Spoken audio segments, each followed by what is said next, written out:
Bismillahirrahmanirrahim. Alhamdulillah wassalatu wassalamu ala Rasulillah wa ala alihi wa sahbihi wa man walah. Wa ashhadu an la ilaha illallah wahdahu la syarika lah wa ashhadu anna Muhammadan abduhu wa rasuluh.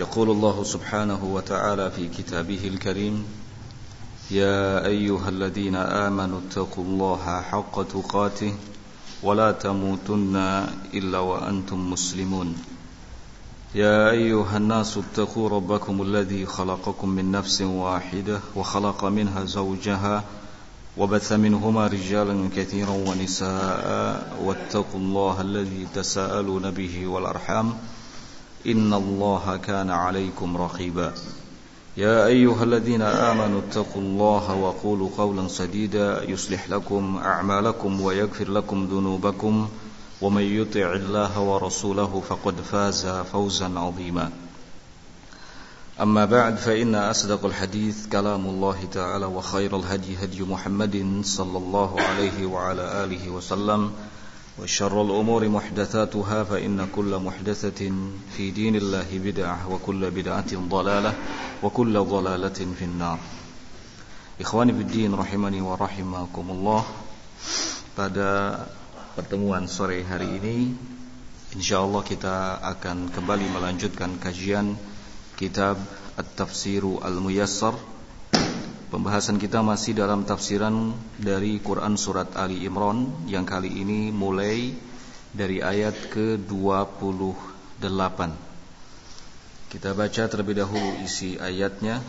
A'udzubillahis samii'il 'aliim minasy syaithaanir rajiim. Allah Subhanahu wa ta'ala berfirman, La yattakhidhul mu'minuuna al-kafiriina awliyaa'a min dunil mu'miniin.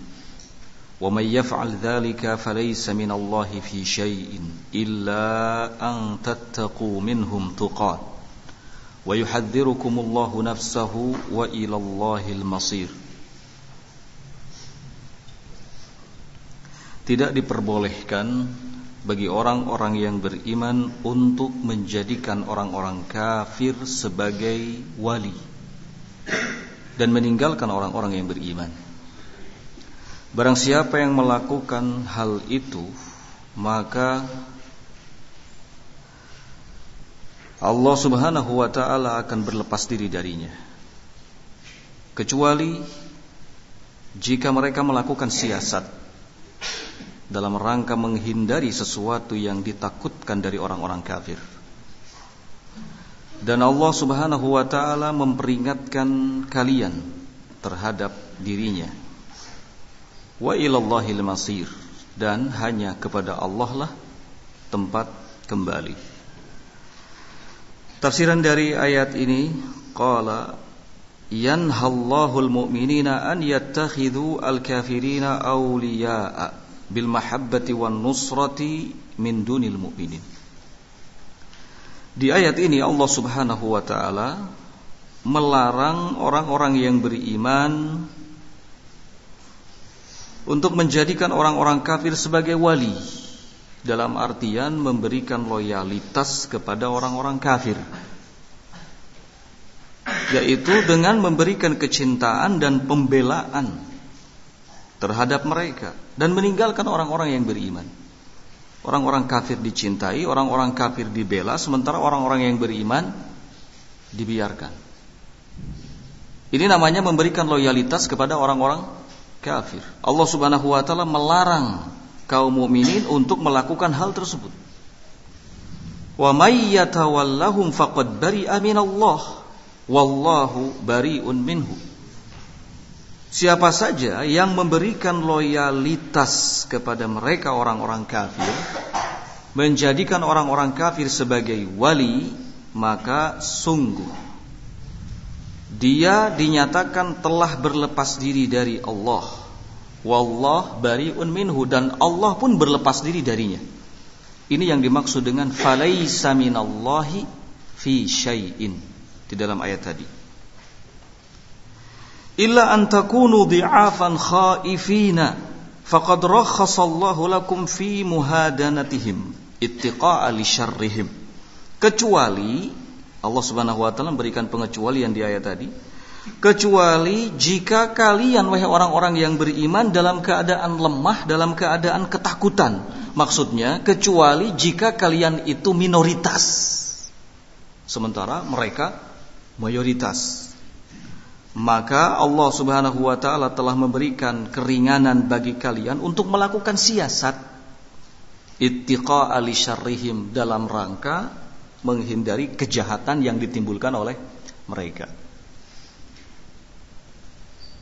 Hatta taqwa syaukatukum, hingga kekuatan atau keberadaan kalian menjadi kuat. Kemudian wa yuhaddirukumullahu nafsah. Di ayat itu Allah Subhanahu wa taala juga mengingatkan, yuhaddirukumullahu nafsah. Allah mengingatkan kalian dari dirinya. Maksudnya dari azabnya. Allah mengingatkan kalian dari azabnya. Fattaquhu, maka takutlah akan azab Allah.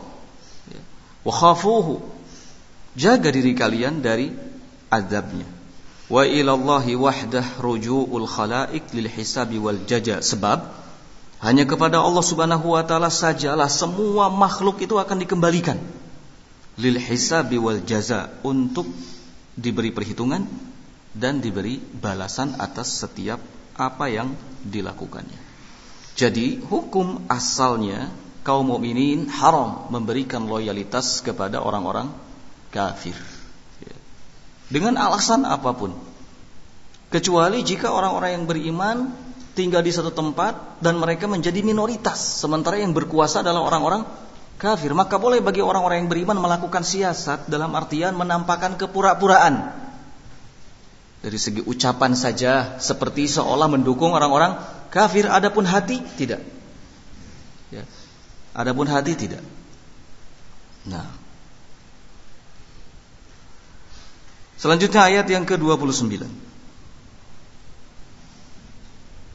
Qul in tukhfu ma fi sudurikum aw tubduhu ya'lamuhu Allahu wa ya'lamu ma fis samawati wa ma fil ardh wallahu ala kulli syai'in qadir. Katakanlah wahai Nabi kepada orang-orang yang beriman,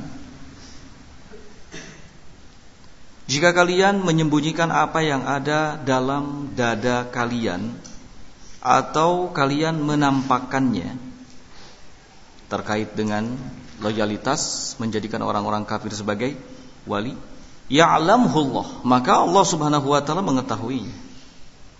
Wa ya'lamu ma fis samawati wa ma fil ardh, dan Allah mengetahui apa yang ada di langit dan apa yang ada di bumi, dan Allah Subhanahu wa taala Maha Kuasa atas segala sesuatu. Tafsirannya, qul ayyuhan nabi lil mu'minin. Di ayat ini Allah Subhanahu wa taala memerintahkan kepada nabinya Muhammad sallallahu alaihi wasallam secara khusus agar menyampaikan kepada orang-orang yang beriman. Katakan olehmu wahai Nabi kepada orang-orang yang beriman, in taktumu, sekalipun kalian menyembunyikan, mastaqarra fi qulubikum min muwalatil kafirin, apa yang telah tertanam dalam hati kalian dari menjadikan orang-orang kafir sebagai wali, memberikan loyalitas kepada mereka, wa nusratihim, dan menampakkan pembelaan kepada mereka, au tudhiru dzalika, atau bahkan kalian tampakkan hal itu, la yakhfa 'alallah minhu syai', sama sekali tidak akan luput bagi Allah Subhanahu wa taala. Artinya Allah tahu. Allah tahu. Fa inna ilmahu muhitun bikulli ma fis samawati wa ma fil ardh. Sebab ilmunya Allah itu meliputi segala hal yang ada di langit dan yang ada di bumi. Walahul qudratut tammatu ala kulli syai', dan Allah memiliki kekuasaan yang sempurna atas segala sesuatu. Nah,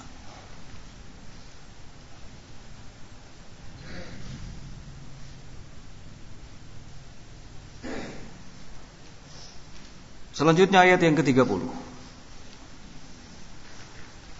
Qala yawma tajidu kullu nafsin ma 'amilat min khairin muhdara wa ma 'amilat min su'in tawaddu law anna bainaha wa bainahu amadan ba'ida wa yuhadzirukumullahu nafsah wallahu raufun bil ibad.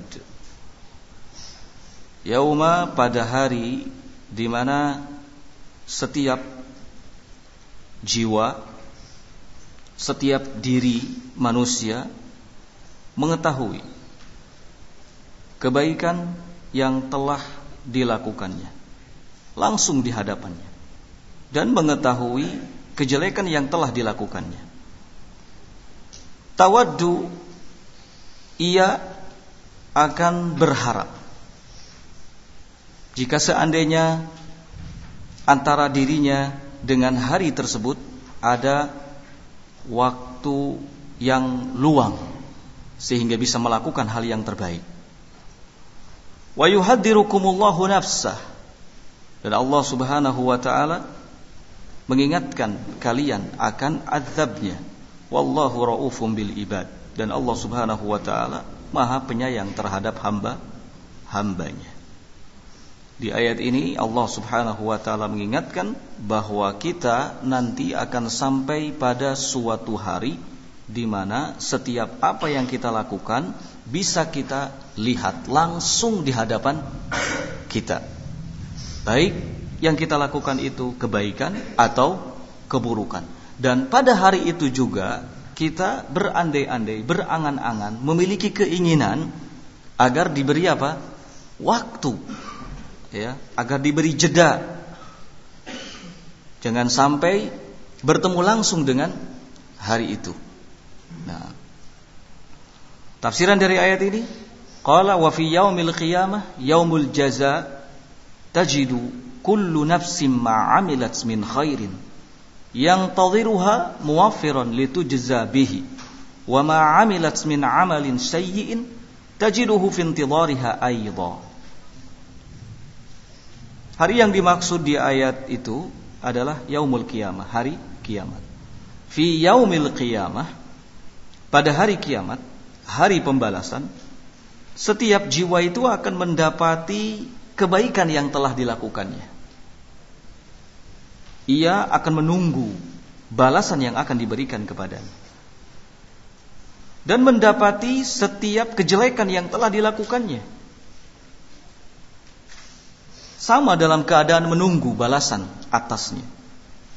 Fatatamanna law anna bainaha wa baina hadzal amal zamanan ba'idan. Kemudian setiap jiwa itu akan berangan-angan, seandainya kalau bisa antara dirinya dengan hari tersebut ada waktu yang panjang. Fasta'iddu li hadzal yaum. Tentu akan dapat menyiapkan diri untuk bertemu dengan hari ini. Wa khafu batsyal ilah al-jabbar. Setiap jiwa pada saat itu dalam keadaan takut kepada Allah al-jabbar, Allah yang maha besar. Wa ma'asyiddati iqabihi fa innahu subhanahu al-muttasifu bi kamalir rahmah bil ibad. Namun demikian, sekalipun kerasnya hukuman Allah Subhanahu wa taala, namun Allah Subhanahu wa taala tetap disifati dengan sifat rahmat yang sempurna terhadap hambanya.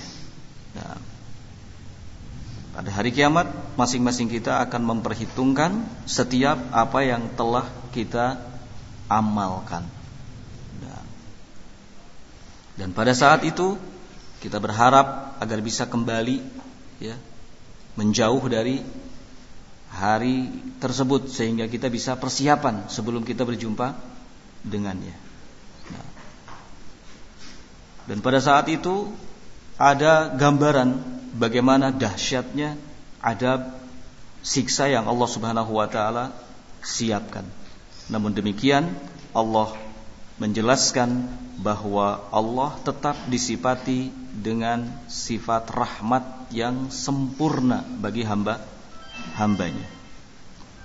Kerasnya azab yang ada di sisi Allah Subhanahu wa taala tidaklah menafikan kesempurnaan rahmat yang ada pada diri Allah Subhanahu wa taala. Selanjutnya ayat yang ke-31. Allah berfirman, "Qul in kuntum tuhibbunallaha fattabi'uni yuhibbukumullah wa yaghfir lakum dzunubakum wallahu ghafurur rahim." Katakanlah, jika kalian mencintai Allah, maka ikutilah aku. Niscaya Allah akan mencintai kalian dan akan mengampuni dosa-dosa kalian. Dan Allah Maha Pengampun lagi Maha Penyayang. Tafsiran dari ayat ini, qul ayyuhar rasul. Pada ayat ini Allah Subhanahu wa taala menyampaikan kepada Rasulnya sallallahu alaihi wasallam, katakan olehmu wahai Rasul, kepada orang-orang yang mengaku mencintai Allah, in kuntum tuhibbunallaha haqqan fattabi'uni wa aminu bi zahiran wa batinan. Jika kalian benar-benar mencintai Allah, maka ikutilah aku dan berimanlah kepadaku secara lahir dan batin. Yuhibbukumullah, niscaya Allah akan mencintai kalian. Wa yamhu dunubakum, bahkan Allah akan menghapuskan dosa-dosa kalian. Ini syarat benarnya kecintaan kepada Allah Subhanahu wa taala, yaitu adanya ittiba dan keimanan kepada Rasulullah sallallahu alaihi wa ala alihi wasallam. Sejauh mana ittiba dan iman seseorang kepada Rasul sallallahu alaihi wasallam, maka sejauh itu pula kadar cintanya kepada Allah Subhanahu wa taala. Jadi barometer cinta kepada Allah itu adalah adanya ittiba dan iman kepada Rasul sallallahu alaihi wa ala alihi wasallam. Barang siapa yang menampakkan kecintaan kepada Allah, Allah tidak hanya akan menampakkan kecintaan kepadanya, akan tetapi Allah juga akan menghapuskan apa? Dosa-dosanya.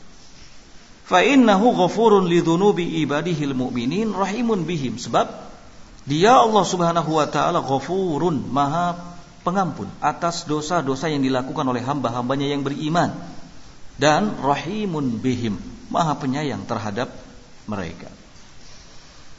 Kemudian wahadihil ayatu al-karimatu hakimatun ala kulli man idda'a mahabbatallahi wa laysa muttabi'an li nabiyhi Muhammad sallallahu alaihi wasallam haqqal ittiba' muti'an lahu fi amrihi wa nahyihi fa innahu kadhibun fi da'wah hatta yutabi'ar Rasul sallallahu alaihi wasallam haqqal ittiba'. Ayat yang mulia ini menjadi hakim. Ayat yang mulia ini menjadi hakim atas setiap orang yang mengaku cinta kepada Allah, namun tidak mau mengikuti nabinya Muhammad sallallahu alaihi wa ala alihi wasallam haqqal ittiba, dengan sebenar-benarnya. Tidak mau taat kepadanya dalam hal yang diperintahkannya dan dilarangnya. Maka sesungguhnya orang yang seperti itu kadibun fi dakwah, dusta dalam pengakuannya. Dusta dalam pengakuannya hingga dia mengikuti Rasul sallallahu alaihi wasallam dengan sebenar-benarnya. Jadi ayat ini sebagai hakim atau katakanlah pengadil. Pengadil bagi siapa saja yang mengaku mencintai Allah tetapi tidak mau mengikuti Nabi Muhammad sallallahu alaihi wa ala alihi wasallam. Enggak mau taat terhadap apa yang diperintahkannya dan dilarangnya. Maka siapa saja yang seperti itu keadaannya berarti dia dusta dalam pengakuannya. Nah, ada juga di antara para ulama yang mengatakan bahwa ayat ini adalah ayat ikhtibar. Ayat ikhtibar atau ayat imtihan, ayat yang berisi ujian. Ujian yang ditujukan kepada siapa saja yang mengklaim mencintai Allah. Siapa saja yang mengklaim mencintai Allah maka mesti diuji. Dengan apa ujiannya? Ditanyakan sampai sejauh mana ittiba dan keimanannya kepada Rasul sallallahu alaihi wa ala alihi wasallam.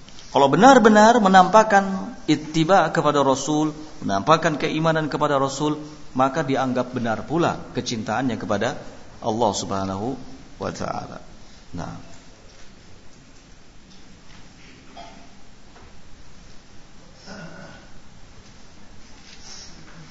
berikutnya ayat yang ke-32. Qul ati'ullaha war rasul fa in tawallaw fa innallaha la yuhibbul kafirin. Katakan olehmu wahai Rasul kepada orang-orang yang beriman, ati'ullaha war rasul. Taatlah kalian kepada Allah dan Rasul. Jika kalian berpaling, maka sesungguhnya Allah Subhanahu wa ta'ala tidak mencintai orang-orang yang kafir. Tafsirannya, qala qul ayyuhar rasul. Di ayat ini kembali Allah Subhanahu wa ta'ala memerintahkan kepada Rasulnya agar menyampaikan kepada orang-orang yang beriman. Katakan olehmu wahai Rasul, atiullaha, taatlah kalian kepada Allah. Dengan cara apa? Bittiba'i kitabihi, dengan cara mengikuti kitabnya, Al-Quran, mengamalkan isi Al-Quran. Wa ati'ur rasula, dan taatlah kalian kepada Rasul. Dengan cara apa? Bittiba'i sunnatihi, dengan mengikuti apa? Sunnahnya. Fi hayatihi wa ba'da mamatihi, di masa hidupnya dan setelah meninggalnya. Fa inhum a'radu 'anka, namun jika mereka menolak dari ajakanmu, mereka berpaling, wa asarru 'ala ma hum 'alaihi min kufrin wa dhalalin, dan mereka terus-menerus berada di atas kekufuran dan kesesatan yang selama ini mereka memang berada di atasnya, falaisu ahlan limahabbatillah, maka mereka bukanlah orang-orang yang pantas mendapatkan kecintaan Allah Subhanahu wa ta'ala. Fa innallaha la yuhibbul kafirin, dan Allah Subhanahu wa ta'ala tidak akan mencintai orang-orang yang kafir. Nah,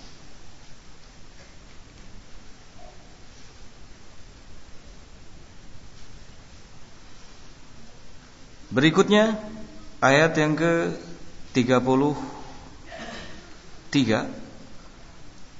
Innallaha astafa Adama wa Nuhan wa ala Ibrahim wa ala Imrana 'alal 'alamin.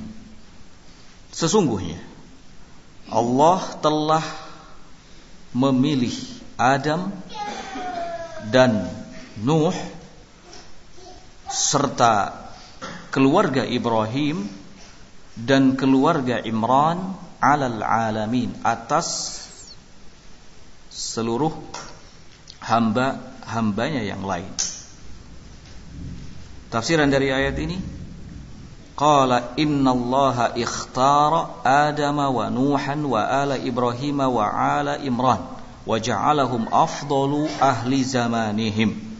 Allah menegaskan di ayat ini bahwa Allah telah memilih Nabi Adam, Nabi Nuh, kemudian keluarga Ibrahim dan keluarga Imran. Wa ja'alahum, bahkan Allah Subhanahu wa ta'ala menjadikan mereka sebagai orang-orang yang paling baik di masanya. Sebagai orang-orang yang paling baik di masanya. Ini adalah rekomendasi tazkiyah secara langsung dari Allah Subhanahu wa ta'ala untuk Adam, untuk Nuh, keluarga Ibrahim dan keluarga Imran, karena semua mereka itu melahirkan para anbiya. Karena semuanya melahirkan para anbiya. Sebagaimana dijelaskan di ayat yang setelahnya, ayat yang ke-34, Allah berfirman, dzurriyyatan ba'dhuha min ba'd wallahu sami'un alim. Mereka itu sebagai satu keturunan.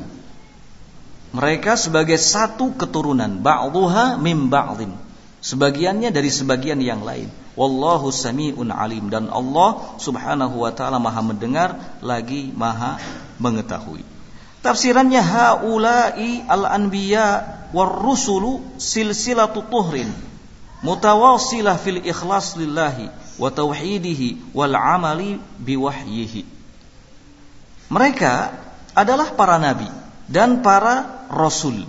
Mereka adalah silsilah yang suci, yang terus tersambung fil ikhlas lillah, dalam hal keikhlasan kepada Allah, dan mentauhidkan Allah, wal amal bi wahyihi, dan dalam hal mengamalkan wahyu Allah.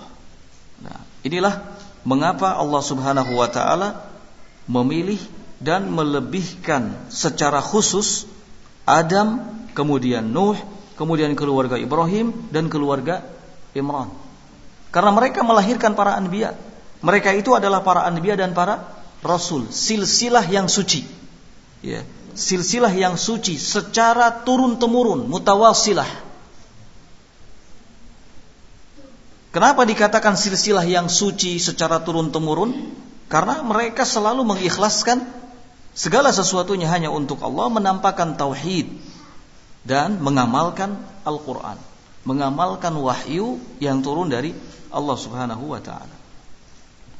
Wallahu sami'un li aqwali ibadihi. Kemudian Allah menegaskan bahwa Allah di ayat itu sami'un, maha mendengar segala ucapan hamba-hambanya, alimun bi af'alihim, dan Allah juga menegaskan bahwa Allah itu maha tahu segala perbuatan hambanya. Wa sayujazihim ala dzalika, dan Allah akan membalas mereka semua atas hal itu, atas apa yang diucapkan oleh hamba-hambanya dan apa yang diperbuat oleh hamba-hambanya.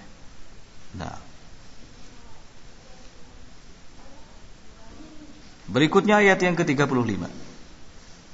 Idz qalat imra'atu Imran rabbi inni nadhartu laka ma fi batni muharrara fataqabbal minni innaka antas samiul alim.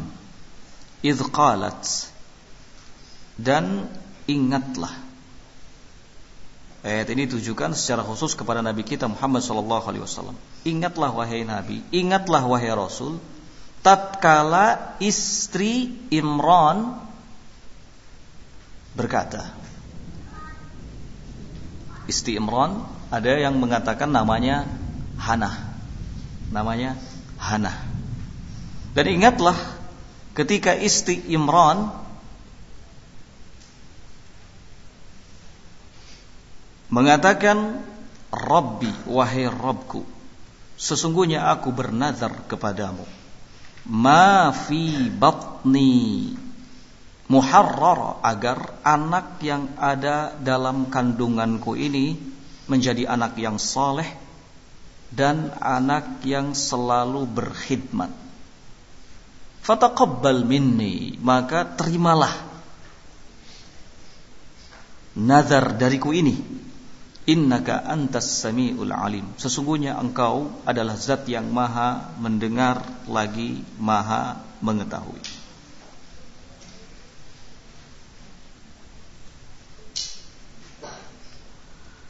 Tafsiran dari ayat ini, qala udhkur ayyuhar rasul, ingatlah olehmu wahai Rasul, ma kana min amri Maryam, soal Maryam, ingat olehmu soal Maryam wa ummiha, dan ibunya. Soal Maryam dan ibunya. Ibunya ini istri dari siapa? Imran. Imran adalah ayah Maryam.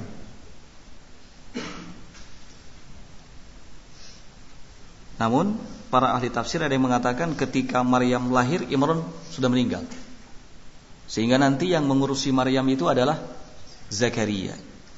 Nah, ingatlah olehmu hai Rasul, maka min amri Maryam, soal Maryam dan ibunya dan putra Maryam. Siapa putra Maryam?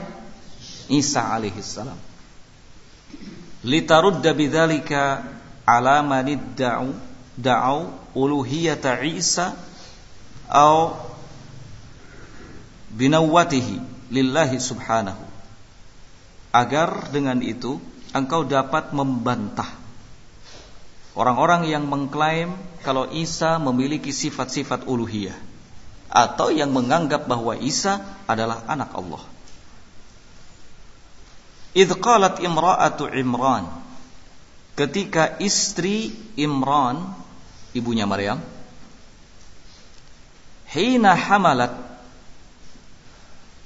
hamil. Kemudian ia berkata, ya Rabbi, wahai Rabb, inni ja'altu laka ma fi batni khalisan laka. Sesungguhnya aku telah bernazar, berjanji agar anakku yang ada dalam kandunganku nanti menjadi anak yang tulus berkhidmat untukmu di Baitul Maqdis, di Baitul Maqdis. Fataqabbal minni, maka terimalah nazarku ini, janjiku ini. Innaka anta wahdakas sami li du'ai, karena sesungguhnya engkau satu-satunya zat yang maha mendengar doaku, al-alim biniyati, dan zat yang maha tahu akan segala niatku. Nah, ini janji yang diucapkan oleh istri Imran. Dan istri Imran pada saat itu sudah dalam keadaan tua sebenarnya, namun sangat berharap memiliki apa? Anak. Sangat berharap memiliki anak, dan Allah Subhanahu wa taala mengabulkannya. Istri Imran hamil. Ketika istri Imran hamil, kemudian berjanji, bernazar bahwa anaknya ini yang nanti akan lahir akan menjadi anak yang saleh dan berkhidmat untuk siapa? Allah di Baitul Maqdis. Nah. Kemudian berikutnya ayat yang ke 36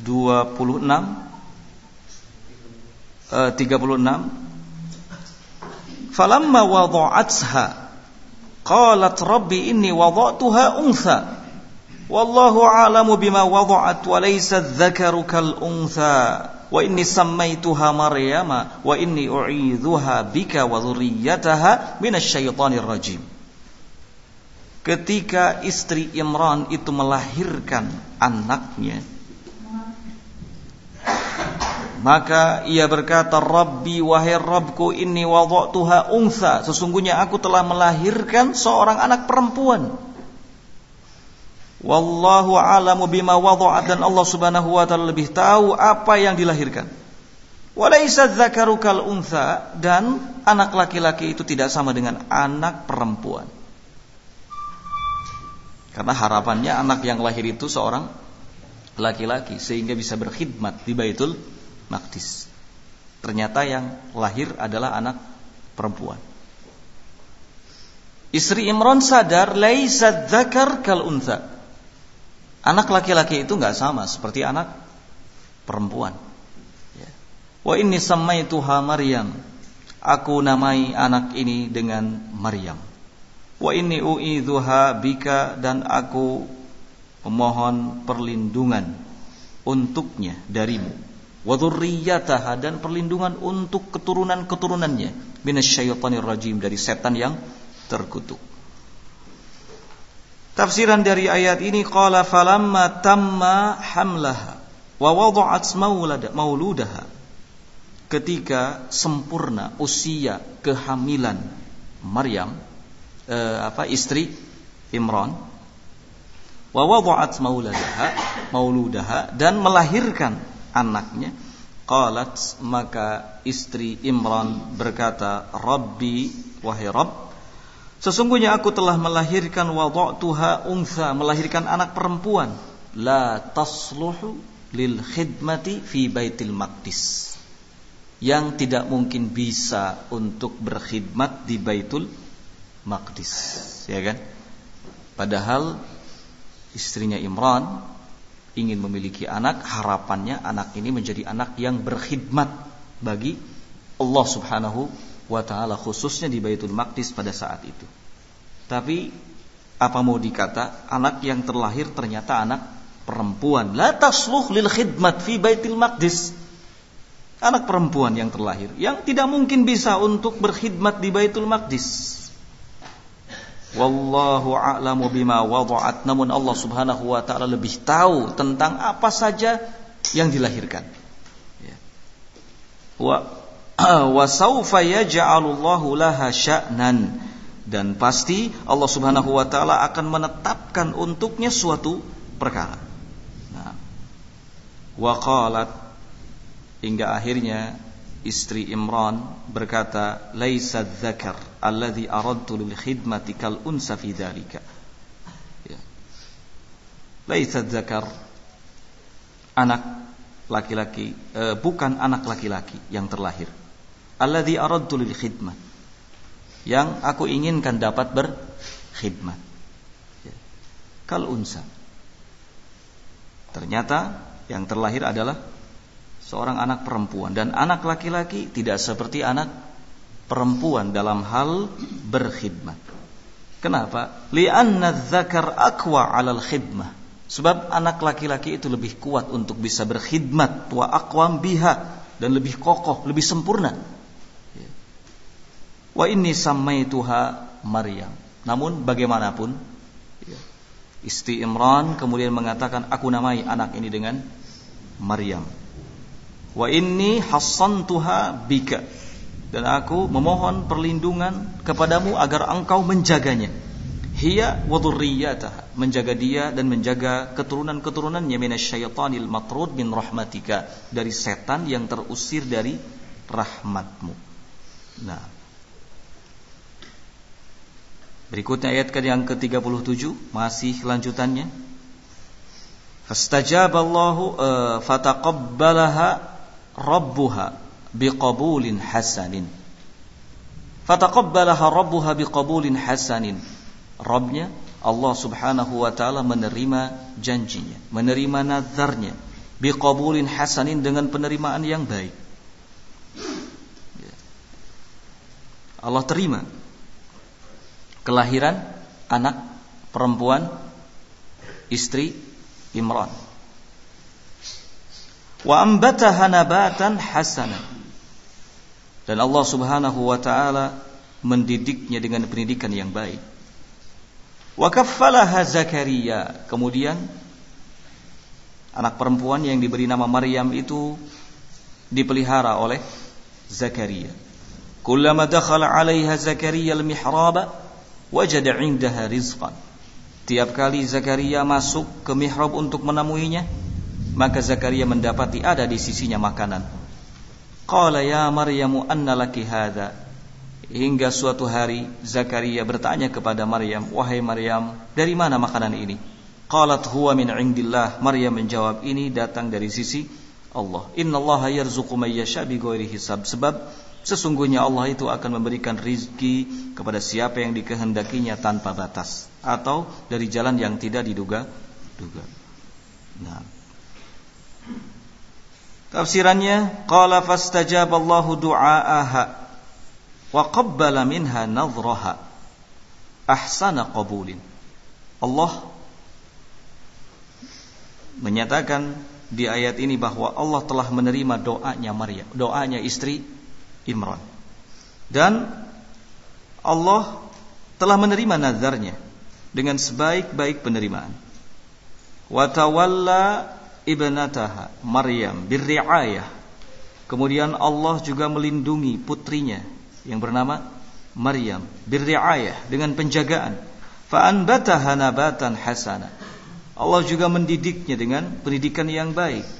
Wa yassarallahu laha Zakaria alaihi salam kafilan, dan Allah memudahkan Zakaria untuk menjadi pemeliharanya. Fa askanaha fi makani ibadatihi, lalu Zakaria menempatkan Maryam di tempat ibadahnya, yaitu mihrab. Wa kana kullama dakhala 'alaiha hadzal makan, di mana setiap kali Zakaria masuk ke tempat ini, wajada 'indaha rizqan, ia mendapati di sisi Maryam ada makanan yang baik, mu'iddan, yang sudah tersaji. Qala, akhirnya Zakaria bertanya, ya Maryam, min aina laki hadzal rizq thayyib, dari mana kamu dapat rezeki yang baik ini? Qalat, Maryam menjawab, huwa rizqun min indillah, ini adalah rezeki dari Allah. Innallaha bifadlihi yarzuqu may yasha min khalqihi bighairi hisab. Sesungguhnya Allah dengan karunia-Nya akan memberikan rezeki kepada siapa saja yang dikehendakinya dari kalangan makhluknya bighairi hisab, tanpa batas. Nah, kisah tentang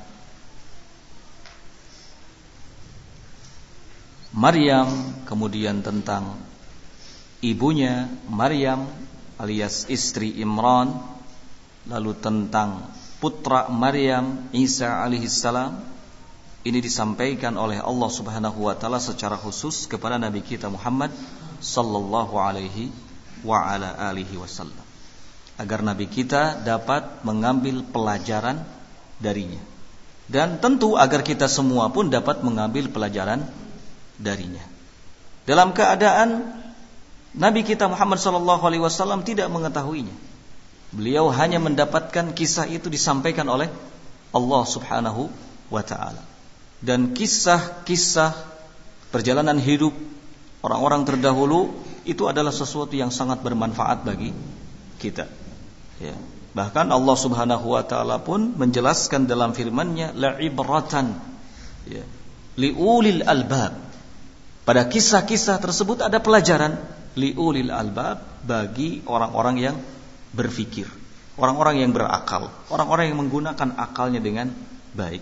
Dan tidak ada satu kisah pun di dalam Al-Quran yang sia-sia, yang sifatnya seperti dongeng atau omong kosong, ya. Semua kisah yang Allah Subhanahu wa taala sebutkan dalam Al-Quran adalah sesuatu yang mengandung makna, ya. Sesuatu yang mengandung makna di mana kita dapat mengambil pelajaran yang baik darinya.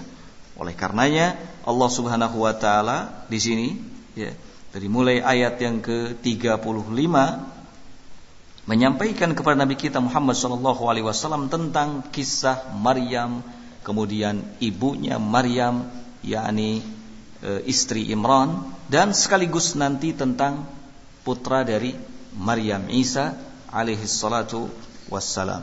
Nah, selanjutnya ayat yang ke-38 masih berhubungan dengan kisah ini, ya. Qala hunalika da'a Zakaria rabbahu qala rabbi habli min ladunka dhurriyyatan thayyibah innaka sami'ud du'a. Pada saat itulah Zakaria berdoa kepada Rabbnya. Pada saat itu Zakaria berdoa kepada Rabbnya, melihat bagaimana Allah Subhanahu wa taala telah memuliakan siapa? Maryam. Terenyuh hati Zakaria, dan pada saat itu Nabi Zakaria tidak punya anak memang, ya. Maka tersentuh, terenyuh hatinya untuk segera berdoa kepada Allah Subhanahu wa taala. Ingin rasanya memiliki anak yang seperti ini, yang begitu dimuliakan oleh Allah Subhanahu wa taala. Hunalika da'a Zakaria rabba qala rabbi habli min ladunka dzurriyyatan thayyibatan. Wahai Rabb, berikanlah kepadaku seorang anak yang baik, yang soleh. Innaka sami'ud du'a, sesungguhnya engkau adalah zat yang maha mendengar doa. Nah, ini harapan yang sangat baik, ya. Dan tentu ketika kita melihat ada anak yang soleh, ya, anak orang lain, kita terpikir dalam diri bahwa kita pun ingin memiliki anak yang seperti itu. Maka sering-seringlah melihat anak-anak yang baik, anak-anak yang soleh, agar kita punya harapan, berdoa kepada Allah supaya dianugerahi anak yang soleh, anak yang baik, ya. Nah, tafsiran dari ayat ini, qala indama ra'a Zakaria ma akramallahu bihi Maryam min rizqihi wa fadlihi tawajjaha ila rabbih. Di ayat ini Allah Subhanahu wa taala menceritakan ketika Zakaria melihat bagaimana Allah Subhanahu wa taala memuliakan Maryam dengan sedemikian rupa, diberi rezeki, ya, dikaruniai berbagai macam rezeki, dalam keadaan Maryam tidak bekerja. Nah, tawajjaha ila rabbih, maka Zakaria pun segera menghadap kepada Rabbnya qailan, sambil berdoa, ya Rabb, a'tini min indika waladan salihan mubarakan. Wahai Rabb, berikanlah aku dari sisimu seorang anak yang saleh, mubarakan, yang diberkati. Innaka sami'ud du'a liman da'aka, karena sesungguhnya engkau itu zat yang maha mendengar doa bagi siapa yang berdoa kepadamu. Nah, dan doa-doa yang dipanjatkan oleh orang-orang soleh tidak disia-siakan oleh Allah Subhanahu wa taala. Bahkan siapapun yang berdoa kepada Allah, maka tidak akan disia-siakan doanya. Ud'uni astajib lakum, berdoalah kalian kepadaku, niscaya aku akan mengabulkannya. Doanya istri Imran dikabulkan oleh Allah Subhanahu wa taala. Nanti kali ini doanya Zakaria juga akan dikabulkan oleh siapa? Oleh Allah Subhanahu wa taala.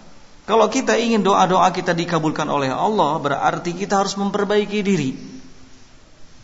Seperti halnya kebaikan yang sangat nampak dalam diri istri Imran dan juga kebaikan yang sangat nampak dalam diri Nabi Zakaria. Sehingga doa diijabah dikabulkan oleh Allah Subhanahu wa taala. Bahkan terkait dengan hal-hal yang mustahil sekalipun dalam pandangan manusia. Seperti nanti akan datang penjelasannya di ayat-ayat berikutnya, di mana Nabi Zakaria diberikan anak dalam keadaan Nabi Zakaria sudah tua renta, sangat-sangat tua, sampai ada yang mengatakan usianya sudah mencapai 120 tahun. Bayangkan. Ditambah lagi istrinya adalah seorang yang mandul, akir, dan usianya pun sudah tua, 98 tahun. Tetapi subhanallah, Allah Subhanahu wa taala anugerahi anak, bisa hamil. Ya. Jadi kalau usia istri kita masih 45, sangat-sangat mungkin bisa hamil, belum punya anak. Atau 50 tahun belum punya anak, terus berdoa kepada Allah Subhanahu wa taala agar diberikan apa? Anak. Tidak mustahil, Allah akan mengabulkannya, Allah akan memberinya. Ya. Asal kita selalu memperbaiki diri. Ya, ada orang yang sudah sekian tahun gak punya anak, ternyata Allah beri anak. Ya, di akhir hidupnya. Subhanallah. Zakaria dikatakan sudah sampai 120 tahun. Istrinya mandul 98 tahun. Kok bisa? Secara akal, secara nalar manusia tidak bisa diterima ini. Tetapi ini bukan soal itu. Ini soal kekuasaan Allah Subhanahu wa taala. Apalagi yang baru nikah kemarin, atau sabar we. Jangan dikasih anak, baru 1 bulan udah pengen hamil aja istrinya. Ya, marah-marah. Pakai tespek lagi, gagal lagi, marah-marah ke istrinya. Enggak perlu begitu, sabar, berdoa, ikhtiar, ya, perbaiki diri. Mungkin Allah belum percaya, ya kan? Mungkin Allah belum percaya. Nanti ketika kita semakin soleh, ketika kita semakin baik, ya, Allah Subhanahu wa taala akan berikan kepercayaan kepada kita dengan menganugerahkan seorang anak, dan minta, mohon kepada Allah agar anak yang nanti terlahir bagi kita itu anak yang soleh. Jadi kalau istri sedang hamil itu sering-sering berdoa kepada Allah, jangan dipikirkan lalaki awewe. La ilaha illallah. Ya. Yang dipikirkan itu mudah-mudahan laki-laki, mudah-mudahan wanita, perempuan. Jangan, banyak berdoa kepada Allah agar anak ini nanti kalau lahir itu menjadi anak yang saleh, menjadi anak yang penuh khidmat untuk Allah dan Rasulnya, sebagaimana istri Imran bernadar, berjanji, ya Allah, jadikanlah anak yang terlahir nanti, ya, anakku ini menjadi anak yang saleh dan anak yang berkhidmat kepadamu. Nah, kita cukup sampai di sini. Subhanakallahumma bihamdik, asyhadu an la ilaha illa anta, astaghfiruka wa atubu ilaik, walhamdulillahirabbil alamin.